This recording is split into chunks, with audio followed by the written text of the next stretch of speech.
Hi boys and girls, in this video I'm going to be doing today's social studies directed drawing. Each day this week we are learning about a new American symbol, a symbol that represents our country, the United States of America. If you recall, on Monday we talked about the Liberty Bell and we did the directed drawing for the Liberty Bell. And we learned a little bit about the history of the Liberty Bell and why that represents America. Yesterday, we talked about the American flag, and we did our directed drawing to create the American flag, and we learned about why that flag is important.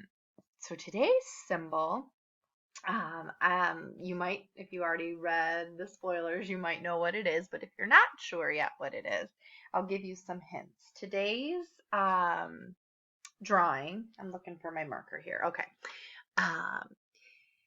This was a symbol that was chosen by several of our founding fathers. The founding fathers are the men that first founded our country. So once we had our independence from Great Britain, and we started establishing the country and the rules and the guidelines and the laws, they together wanted to come up with certain symbols to represent our country. And so this symbol was chosen because of its beauty, because of its strength, and because of its long lifespan. And some of the founding fathers disagreed with this particular symbol being chosen. They thought there were other choices that would have been a better choice. But in the end, this is the symbol that won. And this symbol actually, it is something that lives in North America. And I think that's the only hints I can give you without totally giving it away. So make sure you have your journal out, and you should be on a fresh journal page like this. And I am going to do my best. Now, I will tell you that this particular drawing is a little bit trickier than some of the other drawings we've done. So just do your best, write lightly with your pencil. So if you do need to erase or fix things, you can do that. But just take your time and you're going to do just fine. Okay? So to start out, what I want you to do right in the center, towards the top, right in the center, I want you to draw a shape. Now, to describe this shape, it almost looks like an S on its side, kind of stretched out. So if you were to write a sideways S, but stretch it, so kind of look like that, okay? And then once you have your sideways stretched out S drawn, on this underside here, I want you to draw a half circle like that, and then another half circle inside, but fill it in. Okay, so we've got our little sideways S with a kind of a half circle and then a little black half circle or dot in there. Okay? And then you're going to go like this and just draw a little line just like that in front of your half circle. Okay, you're probably thinking, what in the world is Mrs. Bragg making us draw today? All right, the next thing I want you to do, starting about where that little line we drew ended, and you're going to come up and make a rainbow shape that comes out and down like that. And then I want you to make another line that connects from end to end, kind of like that. Okay, so you should have kind of almost like a distorted half circle shape. Okay, now this next line that we're going to draw, I think might help start to bring together what this shape is. So what I want you to do, kind of right where that line that you started to draw up, right where it meets the very top before it starts to move to the left, you're going to start right about there, and you're going to come up and around and make kind of a rainbow shape like so. Okay, is it kind of starting to take shape maybe? All right, if you're not sure yet, this next move will definitely make it pop because we just have a couple more lines to draw. So the next one you're going to start not right at the edge of that half circle shape, but just a little pinch over. And you're going to make a curvy line that kind of comes down, out, and around.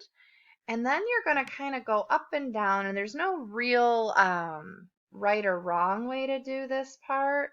Almost like flames of fire coming up and down. And then the last one, you'll stop, and then where we left off with this half circle, we'll bring it down and kind of connect it in to that last one like that. And by now, I think you should probably be able to tell that we are drawing the bald eagle. And the last step for drawing the bald eagle, you're going to do another section that looks like these kind of flames. If you can't tell now, those are feathers. But you'll come down and we'll go like this, a little bit smaller. And then this part, you're actually going to shade in either with your pencil or a black crayon, or when you're finished and you get it looking nicely how you want it to look, if you want to shade it in with a marker, you can. So this is the bald eagle, and I told you this is a little bit tricky because some of the lines on this drawing were a little bit more detailed than some of the other drawings we've done so far.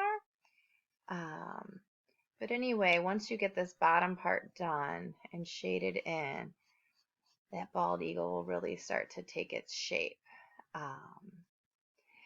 And the bald eagle is not actually a bald bird. It gets its name because it has the top of its head is covered in those white smooth feathers, and then the rest of his body has these darker black or brown feathers.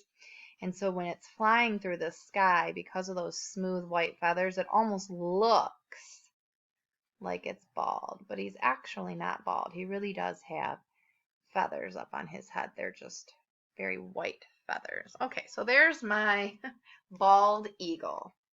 Now, the bald eagle is our national bird. And I told you at the beginning of this video, this eagle was chosen as our country's national bird because of its beauty, its strength, and its long life. And the thought was our country would be a beautiful country, a strong country, and it would have a long life. And so far, our country's been around for a few hundred years, so we know that so far this country's had a pretty good life. So if you want to write on here the bald eagle, okay, it's B A L D, and then a new word, E A G L E, and keep in mind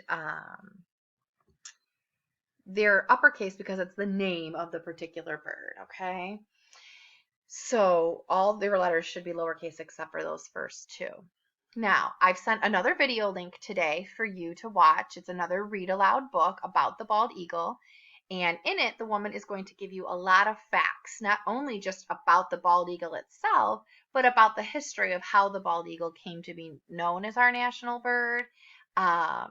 You know what? If you want to go in, I was just thinking maybe it would look nice too if we put a little, like a nostril there on his beak. Doesn't that look great? Yeah, I think so. I think we nailed it, guys.